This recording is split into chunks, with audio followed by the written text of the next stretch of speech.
Bonsoir à tous, bienvenue sur 8 Mont Blanc. Je suis ravie de vous retrouver pour ce nouveau numéro d'Accès Direct. Nous sommes ensemble pendant une demi-heure. Alors au programme ce soir, je recevrai tout d'abord Saïef Remid, qui est chorégraphe et danseur hip-hop. Ensemble, nous parlerons de son spectacle Nakama. Et puis ensuite, ce sera le moment d'Instant Sport avec Sébastien Germain qui recevra Benoît Mourenne et Benoît Sirouane. Mais avant, les titres du JT avec toi, Pauline, bonsoir. Et on commence avec Laurent Wauquiez qui était en visite à Notre-Dame-de-Bellecombe. Oui, il était là pour présenter le deuxième volet du plan montagne ce matin du côté donc Notre-Dame-de-Bellecombe.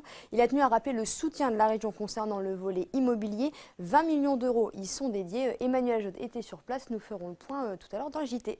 Et puis on parle de hockey sur glace. Oui, c'était le week-end de derby du côté de Méribel.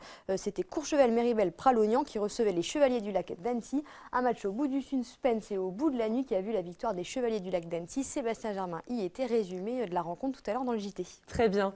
Et puis avant de passer à la revue de presse, comme tous les jours, on passe à la webcam. Alors cette fois-ci, on se rend en Haute-Savoie et plus précisément à Flaine. Voilà, cette photo a été prise à 16h40. Donc cette webcam est située au Grand Massif. Vous le voyez, il y a de la neige, les conditions sont plutôt bonnes. Pour le Grand Massif, 81% des pistes sont ouvertes et 56 remontées sont ouvertes sur 68, ce qui est quand même pas mal. Le risque d'avalanche est de 2 sur 5. Et puis comme promis, la revue de presse, Pauline, et on parle encore de la tempête Eleanor. Oui, qui a causé de nombreux dégâts en Savoie-Mont-Blanc et également du côté, au panoramique du Mont-Blanc. Alors en fait, le câble porteur a été sectionné par des vents à 250 km/h. La télécabine permet en fait de relier l'aiguille du Midi à Chamonix, à la pointe Elbronner en Italie. Alors l'incident n'a été signalé que ce dimanche 7 janvier, mais c'est bien une nouvelle conséquence du passage de la tempête. Selon une dépêche de l'agence italienne ANSA, sous l'effet du vent, le câble s'est tordu, a commencé à frotter et à cause de la neige et du givre a cassé. Les dégâts ont donc été signalés côté italien. Une expertise est en cours. Pour rappel, la télécabine panoramique Mont-Blanc fonctionne uniquement en été. Il permet donc de rejoindre la pointe Elbronner en Italie depuis l'aiguille du Midi à Chamonix. Et pour rappel, en septembre 2016, un important dispositif de secours avait été déployé pour justement des usagers coincés après un incident technique. Donc là, c'est l'hiver, donc le temps de faire les réparations. Ce sera nickel pour cet été, il n'y a pas de risque. Très bien. Et puis on parle d'Alexis Pinturo qui se concentre pour les JO. Oui, il ne s'alignera pas sur le combiné alpin de Wengen ce jeudi. Le skieur de Courchevel préfère se concentrer sur Pyeongchang, l'échéance olympique d'ici quelques semaines. Il ne pourra pas donc briguer le globe de cristal. Il préfère couper maintenant. Il dit ça me permet d'avoir un peu de repos et puis ça me permettrait aussi de retourner à l'entraînement. Ça me donne un bol d'air, la possibilité de refaire les gammes et me préparer pour la fin janvier avec de la fraîcheur, expliquait Pinturo. Pour rappel, il a terminé 5e sur le slalom ce dimanche. Donc on lui souhaite de faire une bonne préparation et de rafler les médailles à Pyeongchang d'ici quelques semaines. Effectivement, on lui souhaite. Et puis on reparle des orages et des alertes. Effectivement, on commence par l'article de LCI. Donc la Savoie a été placée cet après-midi en vigilance rouge avalanche. Donc après la tempête Eleanor, les conditions météo sont toujours mauvaises. Selon un autre article, cette fois-ci du Monde, une neige abondante devrait tomber dans la soirée. Et donc, je cite, une activité avalancheuse est attendue dans les prochaines 30 heures. C'est un phénomène qui est rarement observé selon Météo France, qui évoque des chutes de neige de 90 à 170 cm sur le sud de la Haute-Tarentaise et surtout sur la Haute-Maurienne, donc prudence. C'est ça, prudence sur les routes, sur les petites routes, on reste chez soi, bien au chaud, au coin du feu. Exactement. À regarder Accès Direct ou Vite. Et puis la maison de l'écrivain Michel Butor, on en reparle. Effectivement, donc Michel Butor, c'est un écrivain qui est connu et reconnu. Il avait obtenu le prix Renaudot pour son roman La Modification. Alors cela fait 1 an et demi qu'il est décédé et sa maison, qui est intitulée À l'écart, il avait élu domicile là-bas avec son épouse Marie-Jo et leurs 4 filles. Et cette maison a été rachetée aujourd'hui par Anne Saglo. Alors elle se trouve à Lucinge et la famille a vécu pendant presque 30 ans tout de même. Alors elle est maintenant destinée à accueillir le public et les artistes. Pour permettre cet accès au grand public, l'agglomération fait appel aux habitants du Genevois. Alors à partir de demain, mardi 9 janvier, une campagne de financement participatif débute sur d'artagnan.fr. L'objectif, collecter 15 000 € d'ici le 10 mars. Un beau projet. Beau projet. Merci Olivia. Merci Pauline, je te laisse rejoindre la À tout régie à l'heure. puis tu reviens nous voir tout Oui, à l'heure. j'essaierai. Il est temps de recevoir notre invité du jour.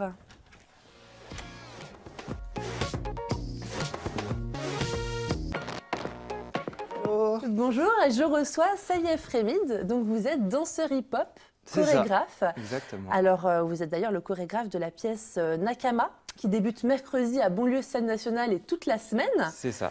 Alors, on va d'ailleurs voir des extraits de vos répétitions, hein. Sébastien Germain est venu vous voir cet après-midi pendant vos répétitions. Alors d'abord, première question, ça veut dire quoi Nakama?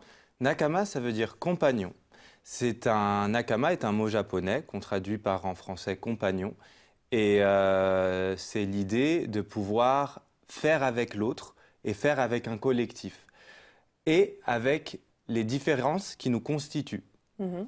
Donc, c'est une pièce qui est pour moi d'inspiration japonaise. J'ai pas mal voyagé au Japon. Et au Japon, ils ont vraiment cette particularité de fonctionner en collectif au point même de s'exclure en tant qu'individu dans le groupe. D'accord. Et nous, ici, dans notre culture, on est beaucoup plus sur l'individu. En France, on nous demande par exemple, qu'est-ce que vous pensez? Au Japon, c'est plutôt, qu'est-ce qu'on fait? Donc, cette particularité de fonctionner en collectif et avec l'autre m'a intéressé, m'a inspiré. Et je me suis dit, et surtout par rapport au contexte actuel dans nos sociétés, comment peut-on faire ensemble, non pas malgré, mais avec nos différences, dans un climat où malheureusement nos peurs ont tendance à créer la distance entre les individus. Qu'est-ce que ça crée en plus justement de collaborer avec ce collectif japonais? Alors, ils ne sont pas tous japonais, hein. C'est d'inspiration vraiment japonaise, mais il n'y a que Nao qui est japonaise. Ensuite, il y a Anne-Charlotte qui est française, Bruce Oui. qui est cambodgien et réunionnais, moi-même qui suis d'origine algérienne aussi. Mhm. Donc là, on a vraiment plusieurs couleurs sur le plateau, plusieurs corps qui bougent différemment aussi, et aussi plusieurs styles de danse. Moi qui viens plus de la danse hip-hop, Nao et Bruce de la danse hip-hop. Nao a la particularité d'être beaucoup dans le cirque, la contorsion. Bruce qui est très hip-hop, moi qui suis aussi maintenant beaucoup dans la danse contemporaine. Et Anne-Charlotte qui est vraiment danseuse contemporaine, elle était danseuse au ballet de Moscou. Donc voilà, donc avec toute cette différence, comment on peut composer ensemble et faire ensemble.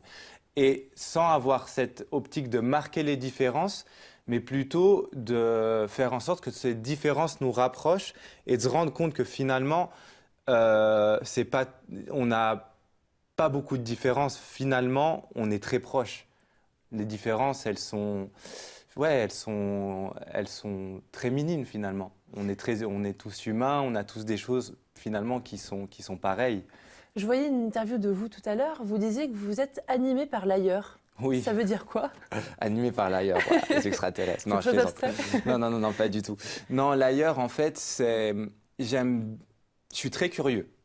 Donc, j'aime bien fouiner un peu partout. Et par exemple, pour cette pièce, j'ai pris beaucoup de concepts des arts martiaux. D'accord. Donc, de deux particulièrement, du Sistema, qui est un art martial russe, et du Wing Chun, qui est un art martial chinois. Quelles sont leurs particularités? Leur particularité, c'est que le Wing Chun est un art martial qui a été développé par une femme et qui travaille vraiment sur le toucher, D'accord. le contact des mains, de la peau, et le Sistema, qui est un art martial donc russe, qui est lui plutôt vu comme on imaginerait deux ours un peu pâteaux comme ça, et qui se pousseraient et qui essaieraient un petit peu de se chamailler pour se faire tomber au sol. C'est un mélange de lutte, d'aïkido, et plein d'autres choses en fait, parce que voilà. Alors justement, comment est-ce qu'on peut lier arts martiaux et danse contemporaine? Alors voilà, comment, et danse aussi acrobatie, parce qu'il y a le hip-hop aussi là-dedans. Oui. Ben, quelque part, je me suis plutôt dit que ces deux arts martiaux-là sont très proches de la danse finalement. J'ai pris le Wing Chun parce que cet art martial m'a touché. Le rapport à l'autre m'a touché. Le rapport à se coller avec les mains dans quelque chose qui peut être très dans l'accueil et aussi très très dans l'émission. D'accord. Et le Sistema qui lui est plutôt quelque chose de beaucoup plus généreux, où on engage vraiment beaucoup plus tout le corps. Et finalement, il travaille un peu comme les danseurs en les arts martiaux. Et surtout dans ces deux arts martiaux-là. D'accord. Et ça m'a parlé en fait. Et du coup, je me suis dit, mais finalement, c'est pas tant éloigné que de ma façon de bouger sur scène et de ma façon de faire, quoi. La musique, la composition musicale est faite par Alexandre Castin. C'est ça. Alors, comment est-ce que ça fonctionne? Vous créez les mouvements en fonction de la musique ou c'est Ouais. l'inverse? Alors, À la base, je voulais vraiment avoir la musique en amont de la création, mais ça n'a pas pu se faire. Et du coup, là, la musique s'est créée pendant les dernières répétitions sur Bonlieu. D'accord. Mais avant cela, on a enregistré des musiciens dans un studio pour qu'ils créent de la matière improvisée. D'accord. Et j'ai confronté quelque part plusieurs instruments. Ce qui m'intéressait, c'était d'avoir des instruments avec beaucoup de cordes. Et j'ai pris donc la guitare électrique, le koto, qui est un instrument japonais, D'accord. la contrebasse, et j'ai mis un instrument beaucoup plus aérien, qui est le henpan. Et Qu'est-ce que l'idée, c'est un instrument qu'on dirait une petite soucoupe volante, ronde comme ça, ou un wok, on dirait un wok aussi.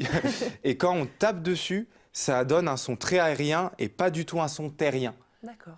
Donc l'élastique vient créer de l'élasticité de mouvement, de l'élasticité comme nos mouvements. On est tous très élastiques et assez souples. Et le handpan vient assez porter vers le haut et nous donner un côté un peu aérien, quoi. Donc on voyage pas mal entre la relation horizontale, qui est très élastique entre nous, la relation terre et ciel aussi. Donc le handpan nous amène vers le haut. Il y a aussi de la harpe. Donc voilà, j'ai vraiment voulu travailler autour des cordes, la thématique des cordes et des choses un petit peu aériennes, mais quelque chose qui est aérien et aussi quelque chose paradoxalement qui peut être très terrien, parce que l'élastique, quand on le tire, ça va de deux positionnements, ça va à la fois très là-bas et quand on lâche, ça va à la fois très là-bas. Donc voilà, de travailler sur cette élasticité-là, c'est pour ça que j'ai pris ces instruments-là. Donc on a enregistré la matière en amont et ensuite Alex a composé là sur les derniers moments en live avec la danse qui se construisait tout juste. Là, c'est la première fois que vous produisez sur les planches de Bonlieu Salle Nationale. Tout à fait. Et surtout avec ma pièce aussi, au-delà d'Alexandre, c'est une pièce qui est portée par le collectif Un autre angle de rue. Et je parlais tout à l'heure du fait de faire ensemble. Et ce collectif dont lequel j'appartiens avec d'autres personnes, je pense à Imad Nefti, à Maury Réau, etc., on a toujours, depuis assez adolescent, de faire les trucs ensemble. Donc, et vous avez d'ailleurs commencé sur le parvis, c'est bien ça? Exactement, on a commencé en plus ensemble sur le parvis de Bonlieu. Ça, c'est quelque chose de très fort pour nous. Et cette pièce-là, autant je la dirige, autant je la chorégraphie, mais derrière, ce qu'il faut savoir, et c'est pour moi c'est important de le dire, c'est qu'il y a aussi Amaury Réau qui a vraiment fait la mise en scène et qui m'a vraiment aidé là-dessus et qui m'assiste. Et notre complémentarité fait qu'on arrive après à faire ce résultat-là de pièces. Donc je ne suis pas tout seul en fait. Donc souvent oui, il y a Saïev Rémide, mais oui, je suis chorégraphe et je dirige ce projet, mais c'est un travail d'équipe et on fait ensemble avec cette équipe-là. Donc avec Amaury Réau et les danseurs et les autres collaborateurs. C'est l'aboutissement de combien de temps de travail? C'est l'aboutissement de bien 4 ou 5 ans de travail. Alors entre le fait, parce que je suis aussi danseur-interprète à côté, donc entre le fait de me dire « ok, je vais passer le pas, oui mais qu'est-ce que j'ai à dire ?» Moi je suis aussi animé par « ouais mais si je vais sur les plateaux, c'est pour dire quoi finalement ?» Donc le temps de trouver ce que j'avais à dire et quelque chose qui me parlait. Et là, finalement, ces dernières années, les attentats m'ont fait tilt, j'ai fait waouh, ok, non, il y a quelque chose à dire. Et peut-être arrêtons de stigmatiser un peu les personnes, mais justement, ces différences-là, allons dans la rencontre de ces différences. Et voyons qu'est-ce qu'on peut apprendre de l'autre et comment peut-on faire ensemble avec ça. Et non pas que vivre ensemble. Je pense qu'on vit déjà ensemble. Il s'agirait d'aller au-delà de vivre ensemble, de faire ensemble avec l'autre dans sa différence. Donc je le rappelle, votre spectacle est à partir de mercredi toute la semaine à 20h30 sauf le jeudi où c'est à 19h. Exactement. Voilà, donc le message est passé. Écoutez, merci beaucoup d'avoir été avec nous sur ce plateau. Et puis bonne répétition avant le jour J. Merci, allez. Je vous laisse rejoindre la régie. Merci beaucoup. Merci beaucoup, à bientôt. À bientôt, au revoir. Et puis place à l'instant sport avec Sébastien Germain.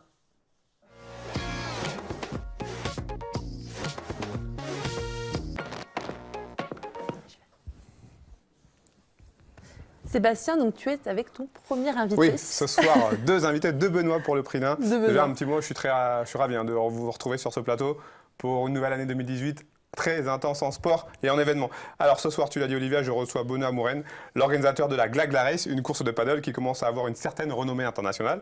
Bonsoir Benoît. Sébastien. Déjà, dites-nous un petit peu ce qu'est la Glagla Race.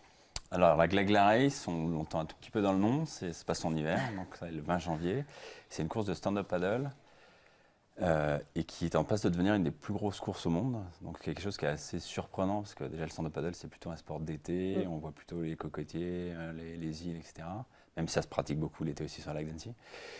Et donc, une course en plein hiver avec un lac à 4 degrés et 500 personnes qui sont un petit peu moins, qui sont attendues, du monde entier, 17 pays différents. Donc, c'est quelque chose d'assez. D'où ça vient? Parce qu'on sait, on s'est déjà rencontrés. À la base, c'était presque C'était un. assez confidentiel, on va dire, quand vous êtes Oui. lancé dans l'organisation au tout début. De la Glagla Race, ouais.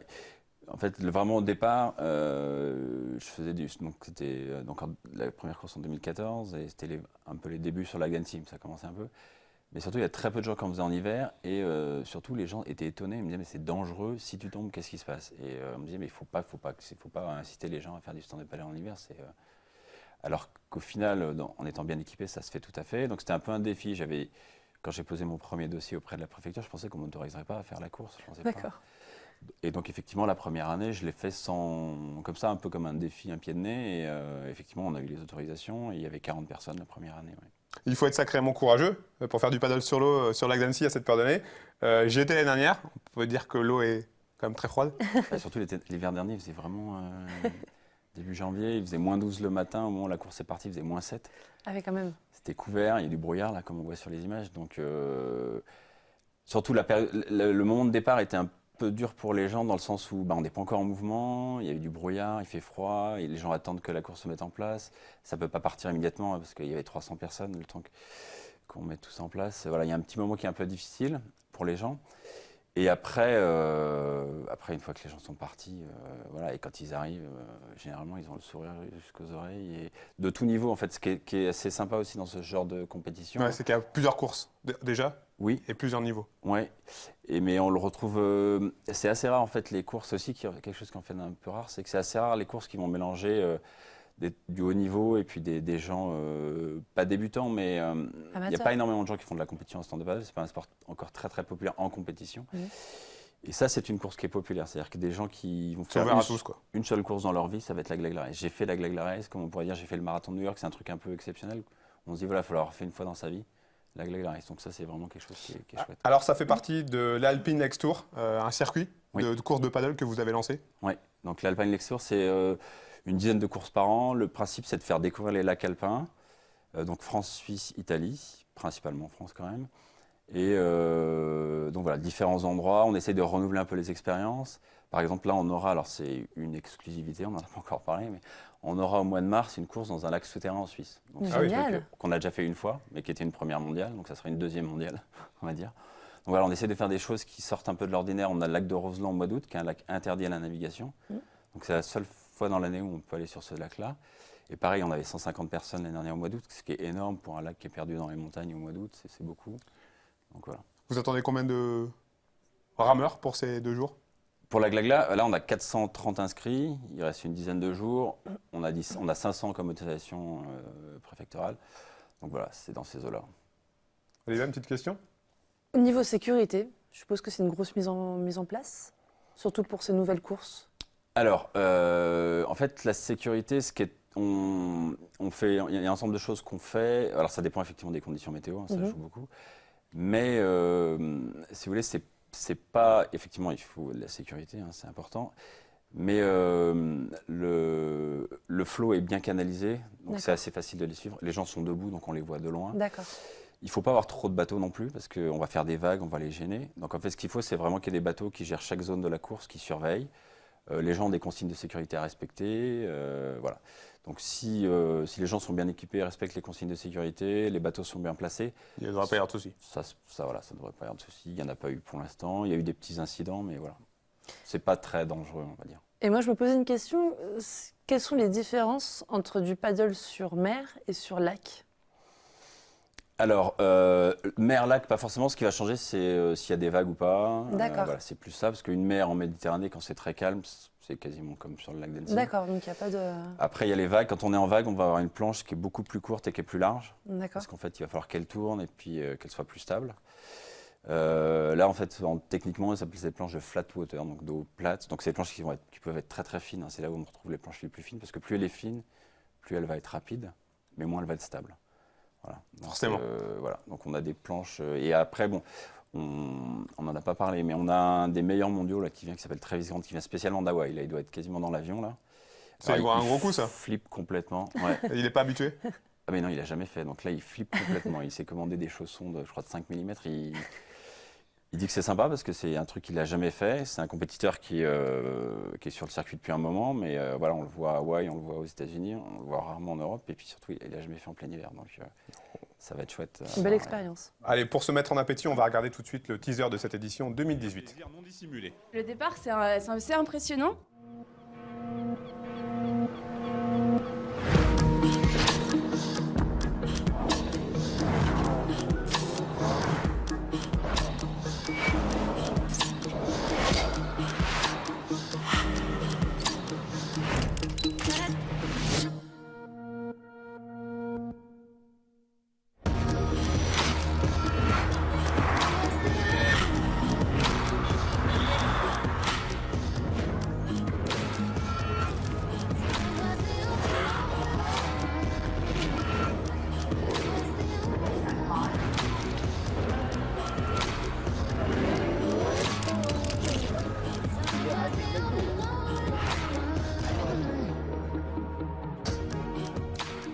Hi Benoit, please tell me if there is any place. Benoît, on l'a dit tout à l'heure, vous l'avez un petit peu évoqué, la discipline commence petit à petit à se professionnaliser. Le fait d'attirer un grand rameur comme Travis Grant, c'est preuve que ça commence à prendre. Qu'est-ce qu'il commence à prendre? Le paddle et de compétition. En fait, le paddle de compétition, il fonctionne. Hein, simplement, c'est pas un sport. En tout cas, en effectivement, France. En France, voilà, il y a. C'est comme dans d'autres sports, c'est-à-dire qu'en France, c'est difficile d'en gagner sa vie en étant français parce que c'est pas là où il y a les plus grosses compétitions avec le plus de prize money. Donc, mais il y a Titouan Puyot qui est un Français qui vient de Nouvelle-Calédonie, qui est le 2e mondial, qui en vit. Voilà, ça se développe. Voilà. Mais après, ce qui est sympa, c'est que c'est les tout meilleurs sont super sympas, accessibles. C'est des gens qui ont vraiment à cœur. Et Travis Grant, On est loin du Star System. oui, une des choses qu'il a à cœur, c'est de rencontrer des gens différents, de pouvoir discuter avec eux, échanger. Voilà, c'est vraiment, c'est pas pour dire voilà, je suis Travis Grant et puis je vais en mettre plein les yeux à tout le monde. C'est au contraire, c'est de découvrir quelque chose de nouveau et d'échanger avec les gens. C'est vraiment ce qu'ils cherchent. Merci beaucoup, Benoît Mourane. On rappelle les dates de cette Glagla Race 2018. Donc, c'est le 20 janvier, donc samedi dans 2 semaines. D'accord. Bah écoutez, bonne continuation. Samedi 20 Merci janvier, pour c'est tout. noté. Merci beaucoup. Je vous laisse rejoindre la régie pendant Ouais. qu'on reçoit Benoît Sirouet. Mais avant ça, un petit mot de hockey. Ah oui, c'est vrai. Excuse-moi, Seb. Alors, ce samedi soir, soir de derby pour un derby de Division 1 qui est en réalité la 2e division puisque les Bouquetins de Courchevel recevaient les Chevaliers du Lac d'Annecy pour la 16e journée du championnat. Le public a vu des buts, beaucoup de buts puisque le score au terme du temps réglementaire est de 3 buts partout. Les Savoyards ont mené jusqu'à 3 buts à 1, mais Annecy n'a jamais rien lâché. Les 10 minutes de prolongation n'ont pas changé le cours du match. C'est donc au tir au but que s'est joué ce derby, avec un seul but marqué lors de cette épreuve compliquée pour les attaquants. Un but inscrit par l'Annecien Yeri Hélène, qui donne les 2 points de la victoire à son équipe. Résumé complet tout de suite après cette émission dans le JT. Dans le JT de Pauline Courceau. Benoît Sirouet, vous pouvez nous rejoindre sur ce plateau. Alors, Bonsoir. pour ceux qui ne vous connaissent pas, vous êtes le président Oui. des Black Panthers de Tournon-les-Bains. Oui. On parle bien évidemment de football américain. Le 22 janvier prochain, vous lancez en grande pompe la saison 2018 Oui. avec une soirée de présentation. Quel regard vous portez déjà sur cette saison 2017 qui s'est achevée? Une année 2017 couronnée de succès. C'était une saison presque parfaite, hein, avec un titre européen et puis je dirais un petit demi-champion de France du championnat élite. Donc pour Autonon, ça reste une belle performance. Ça reste comme la plus petite ville à jouer à ce niveau de compétition. Donc on était tout proche d'une saison parfaite. Donc on va essayer en 2018 de continuer sur la vague. Comment elle s'annonce justement cette saison 2018 là, qui va s'ouvrir bientôt? Plutôt bien. On a une stabilité déjà sur le coaching staff, donc ça c'est important pour nous de travailler sur la durée. Pareil, sur les joueurs, on a quand même une stabilité aussi, même si on a renforcé quand même pas mal certains postes. On a quelques départs aussi, hein. Ça fait partie je dirais, des aléas du sport et du sport collectif en général. C'est-à-dire que c'est jamais la même équipe qui se présente d'une année sur l'autre. Mais je suis confiant qu'on est une équipe très très compétitive et qui va batailler ferme pour aller chercher ce titre de champion de France qui nous a échappé l'année dernière. Alors, le coaching staff, un petit changement quand même avec l'arrivée de Patrick Lacroix, un homme que vous connaissez très bien. Oui, Patrick, effectivement, est un ami de longue date qui officie sur les terrains depuis nombreuses années. On s'était connus en 94 en Floride lors d'un stage. Et Patrick est venu nous rejoindre cette année, surtout pour lui prendre de l'expérience. Il est depuis quelques années en Suisse. Et il avait eu envie de voir autre chose et puis profiter de notre staff qui est plutôt de haut niveau avec Fabien Ducousseau et Maxime Dupuis. Quelle va être sa mission précise? Il va s'occuper des joueurs défensifs, des linebackers, ce qu'on appelle, donc de deuxième rideau défensif. Et il va nous donner un petit coup de main qui va être intéressant. Ça permet surtout d'avoir. C'est un sport où il faut beaucoup d'entraîneurs, hein, parce que c'est un sport qui est très codifié par poste. Donc avec un effectif assez pléthorique. Et avec un effectif, oui, c'est 45 joueurs, hein, une équipe de foot américain. On l'oublie souvent, donc il faut du staff pour gérer tout ça. Et puis au niveau du mercato, alors vous l'avez dit, une certaine stabilité, mais il y a quand même des nouveaux joueurs, notamment des Américains. Quelques mots justement sur ces nouveaux? D'abord au poste de quarterback, qui est le poste central. Offensivement, Kyle Baum est un joueur de très haut niveau, puisqu'il évoluait pour l'Université de Californie, une des meilleures universités au pays. C'est un joueur qui, malheureusement, dans son université, n'a pas eu beaucoup de temps de jeu parce qu'il s'est trouvé à jouer à la même année qu'un joueur qui joue aujourd'hui actuellement en NFL, donc le grand championnat nord-américain. Ça prouve son niveau? Ça prouve son niveau. Il n'a pas été recruté pour rien par cette université non plus. Et je pense qu'à Tonon, il va faire des étincelles. C'est un joueur qui est très, très physique, athlétique. Malgré que le poste de quarterback est souvent un poste protégé, etc. Mais là, on a affaire à un gabarit pas loin de 100 kg pour 1m90, donc, et qui court relativement vite. Donc ça va être une vraie menace pour les défenses adverses, c'est clair. Les autres Américains qui arrivent? Oui, Alpha Diallo, qui est un joueur de première division américain, qui est un joueur de ce qu'on appelle un demi-défensif, qui lui va nous aider, qui en plus a des qualités qu'on pourra utiliser aussi en attaque. L'année dernière, il a fait une petite saison en Suède, où il a dominé le championnat avec Karlstad, qui est pourtant une très très grosse équipe sur l'échiquier européen. Ça va être un atout aussi là, très important pour nous. Et il sera accompagné d'un joueur de ligne offensif, John Riggio, qui est un joueur qui a la particularité d'être américain, mais de nationalité de République dominicaine. Donc c'est un peu exotique tout ça. Donc il se retrouve ici à Thonon, c'est moins exotique que la République dominicaine, mais on se rapproche du beau temps. Donc, comment justement vous faites pour attirer des joueurs américains, notamment ici à Thonon-les-Bains? Il y a un vrai marché aujourd'hui en Europe pour les joueurs américains. Il faut quand même se rendre compte d'une chose, c'est que les joueurs qui sortent des rangs universitaires, il y a pas tant de place que ça chez les professionnels. Donc il reste énormément de joueurs avec des qualités souvent aussi bonnes qu'un joueur qui joue dans les rangs professionnels. Mais voilà, c'est une question de timing, de chance, etc. Donc il y a un vrai marché en Europe. Et puis Thonon s'est fait sa petite place en termes de popularité, de reconnaissance, de savoir-faire. Et donc c'est vrai que c'est plutôt facile, entre guillemets, pour nous de recruter des joueurs nord-américains aujourd'hui. On n'a pas de difficulté particulière. On est même assez regardé ce qui se passe dans notre recrutement, puisqu'on a des recruteurs assez performants et c'est pas rare que souvent des joueurs, après une saison, partent dans les grands clubs allemands ou autrichiens. J'imagine que pour cette saison 2018, les objectifs n'ont pas changé. Remporter le casque de diamant, donc le championnat de France, et conserver votre titre européen? Oui, on va essayer de faire le doublé ce coup-ci, hein, quand il nous a échappé l'année dernière. Priorité, bien sûr, le championnat de France, et puis ce championnat européen qui nous verra dans un premier temps nous affronter contre les Espagnols et les Italiens.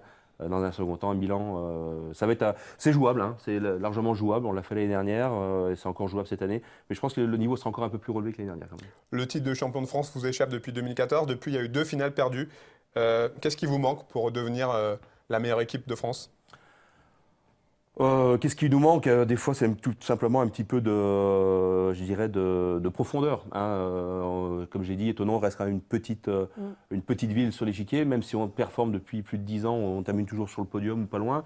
Ce qui nous manque, c'est un petit peu de profondeur de temps en temps. L'année dernière, je pense que ce qui nous a coûté la finale, un peu de fraîcheur, mais bon, c'était vraiment, on a perdu 4 points une finale, donc c'est pas non plus, il y avait la place.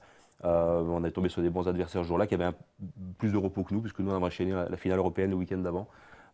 à Thonon. Et ça nous a manqué un tout petit peu de fraîcheur, je pense, pour aller chercher ces quelques points qui nous a manqué pour l'emporter. Un mot sur le club, puisque l'équipe élite, c'est votre vitrine. Mais il n'y a pas que ça au Black Panthers. Et non, il y a plus de 500 joueurs. Dans Des cette- jeunes, des filles. Bien sûr, ça part de la section U12 jusqu'aux féminines depuis 2 ans. Voilà, on couvre vraiment toutes les catégories. Mais à Thonon, vraiment, est une place forte maintenant de cette discipline. On est de plus en plus nombreux, même au stade. On regarde l'affluence avec la finale européenne avec plus de 3200 personnes. Il n'y a pas beaucoup de sport co aujourd'hui en Haute-Savoie qui est capable de réunir plus de 3000 personnes. Donc voilà, on est pas encore un sport culturellement implanté, mais on s'y rapproche. Il y avait quand même 30 ans, on a fêté nos 30 ans l'année dernière. Donc le travail paye. Paye. Dernière question, il reste un gros mois avant le début de la compétition, si je ne dis pas de bêtises. Un petit mot sur ce calendrier-là pour ce début de championnat. Et ben on va débuter ça le 3 février par un remake de la finale, puisque on se déplace chez le Flash de la Courneuve. Donc d'entrée de jeu, un gros match. Ça va être intéressant de voir un petit peu où en sont les états de préparation de chaque équipe. On a vraiment on a eu une première phase de préparation là, depuis septembre-octobre qui a été assez intensive avec de la préparation physique. Là maintenant, depuis une semaine et demie, là, on a remis, comme on dit, le casque et les paulières et c'est sur le terrain et c'est plus les schémas tactiques. Et ça va être à celui qui sera le plus près le 3 février pour l'emporter, ça c'est clair. Merci beaucoup Benoît. Merci à vous. On essaiera de prendre de vos nouvelles tout au long de la saison. Merci volontiers. bien. Merci. Merci à tous les deux. Je vous laisse rejoindre la régie pendant que nous avons sur Skype Dominique Liégeois, qui est directeur de l'Office de tourisme de Savoie-Grand-Revard. Bonsoir, merci d'être avec nous. Bonsoir, bonsoir à toutes et à tous. Alors, la Grande Odyssée, c'est du 13 au 24 janvier. Quel est le programme, très rapidement ? Tout à fait. Alors, la Grande Odyssée va démarrer le 13 avec le prologue à Samoin. Et après un parcours en Haute-Savoie, rejoint la Maurienne, puis la Tarentaise, ou la Tarentaise puis la Maurienne. Je n'ai plus le calendrier exact en tête. Et la veille, l'avant-dernière étape aura lieu chez nous à Savoie-Grand-Revard le mardi 23 janvier. D'accord. Alors, vous êtes toujours à la recherche de bénévoles, c'est bien ça ? Évidemment, on est toujours à la recherche de bénévoles pour nous aider dans l'organisation et puis surtout comme on souhaite faire un parcours, j'allais dire, un peu historique comme celui de la première édition qui s'est déroulée sur Savoie-Grand-Revard en hommage à Henri Cam, récemment décédé. Nous aurons malheureusement beaucoup de routes à traverser et nous avons besoin de bénévoles surtout à ces endroits-là pour gérer les flux de mushers et leurs traîneaux à chiens et puis les flux de spectateurs et de personnes qui seraient en véhicule sur ces routes que nous devons malheureusement traverser à de nombreuses reprises sur Savoie-Grand-Revard. Alors, ce sont quel type de profils que vous recherchez ? Tout profil, mais alors pour ce qui est des routes, il faut impérativement des titulaires du permis de conduire. Très bien. Voilà, essentiellement ça. Très bien. Donc, je le rappelle, c'est du 13 au 24 janvier. Voilà, et le 23 janvier à Savoie-Grand-Revard. Le Très mardi bien. 23 janvier à partir de 13h. Mais écoutez, le message est passé. Merci beaucoup et puis bonne préparation. Merci beaucoup et puis je vous souhaite une bonne soirée et puis une bonne saison. Merci beaucoup, à bientôt. Et à bientôt, au revoir. Avant de terminer cette émission, un dernier rappel des titres. Donc, Laurent Wauquiez était en visite à Notre-Dame de Bellecombe et c'est Emmanuel Jaude qui était sur place. Et ensuite, on parlera hockey sur glace encore avec Sébastien Germain. Quant à nous, on se retrouve demain 18h pour un nouveau numéro d'Accès Direct. Passez une excellente soirée.